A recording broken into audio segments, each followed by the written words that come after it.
Hey y'all, everything is so bad. Why is it so bad? How does it keep getting worse? Anyway, I have a fucked up fairy tale for you.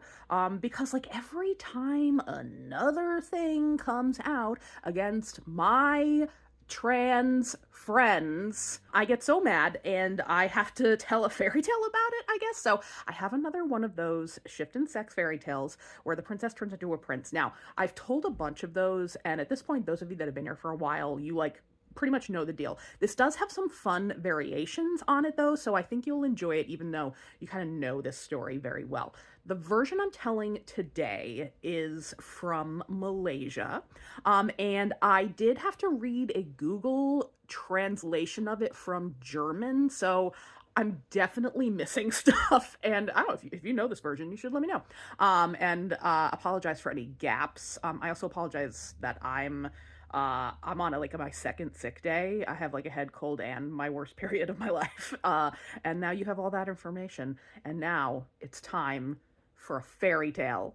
Okay, so usually this type of fairy tale opens with like a dad and his daughters, and like there's some kind of like requirement that like the family has to send a son off to do something.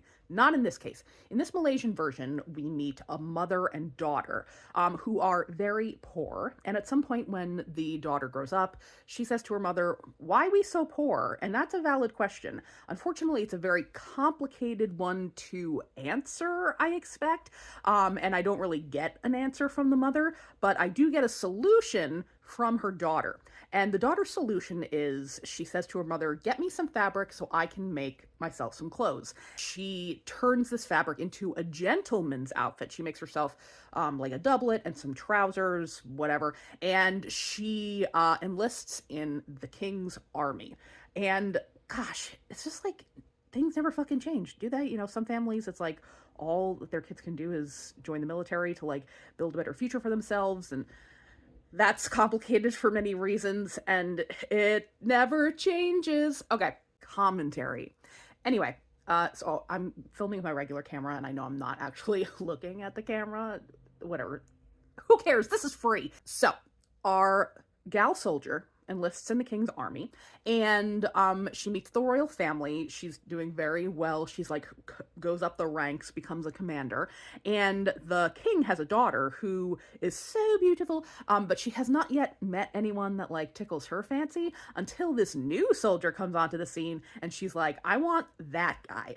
And her dad wants her to be happy. We love that for her, and so he says to the soldier, "You're marrying my daughter because I want you to, because what she wants is what I want." And that's like the nicest way to force a marriage on someone, I think. So they get married, and some time passes, and the king checks in with his daughter, and he's like, "How's married life?" Again, that's kind of nice. "How's married life?" And the princess is like, things are pretty good, but there is one drawback. My husband won't fuck me, and that seems weird. And the king is like, "Uh-oh." So now our king starts to get a little sus. He goes truly from like 0 to 60 in half a second. He's like, "I gotta get rid of this motherfucker that won't bone my daughter. I have to make him die somehow. So I'm gonna trick him."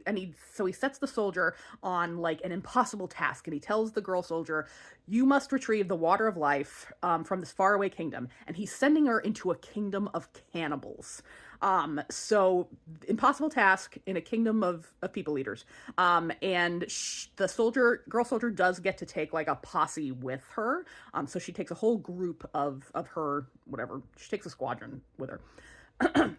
Okay, so this is where my translation is betraying me a little bit, or maybe it's just the storyteller forgot to fill in some details.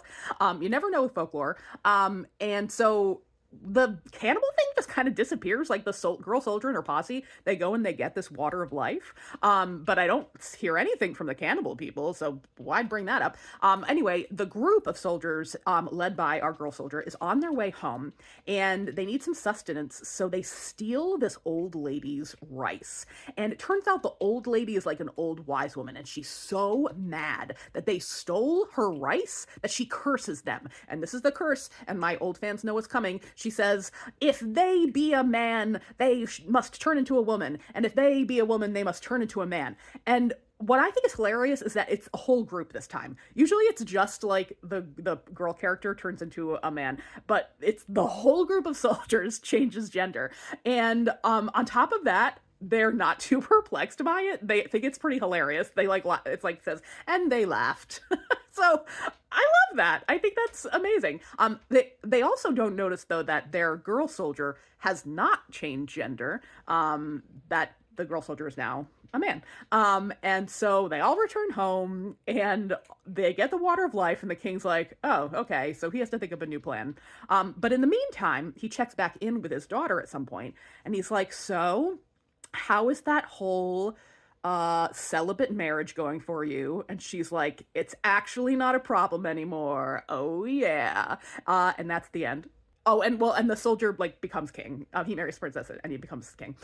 So anyway, yeah, that's a cute like Malaysian variant on that tale. I hope you liked it, because man, I'm real struggling this week to like stuff, because oh boy, you may or may not know this about me. I live in Providence, and I live very close to where the recent mass shooting happened. And luckily, me and Dan weren't home. We were at his in-laws, at my in-laws, excuse me. His in-laws would be my parents. We were at his parents' house, and doing Christmas stuff. So obviously we're very lucky, but obviously we're also still extremely sad. Anyway, don't mind my laughing about it, because like, what the fuck else am I supposed to do? It's bad. I love everyone. I want better for us all. I love my Jewish friends who are mourning this week while they're trying to celebrate. I love my trans friends who are just trying to fucking live. My God. And oh, I apologize to my followers who thought I was sincere when I did my little like bait and switch video the other day about bathroom legislation. Because I didn't really think I would trick anyone that knows me. I thought I would trick people who like see the video and don't follow me. But I didn't actually mean to trigger anyone. Trust in the fact that I only get lefter and more progressive as time goes on. And so never worry about that. Okay. Maybe I should end on a nicer note. Oh, for one thing, if for some reason you missed that video, the whole reason I posted that bait and switch video is to encourage you to donate to like one of my favorite organizations this time of year, which is Trans Santa, which is a group that fulfills like mutual aid and wish lists for trans youth and young adults. So if you missed that, or if you need a reminder, you should definitely donate to them. You can just do like a general donation, or you can do, or you can like directly fulfill a wish list for one of their participants. So that's really nice. And I think that would be a thing you could do to combat some of the fuckery that's happening. Okay. That's all. I'm hoping to get out a Christmas video before the holiday. I had like big plans to do the Nutcracker this year, because I love the Nutcracker and I haven't done it yet, and it is weird and a little effed up, but I just haven't gotten the stamina to write anything new, or to like watch anything new, or to do anything. Solidarity with my lost souls out there. Okay, this is rambling now. Do something good. Do something nice for someone. We just got each other right now, y'all.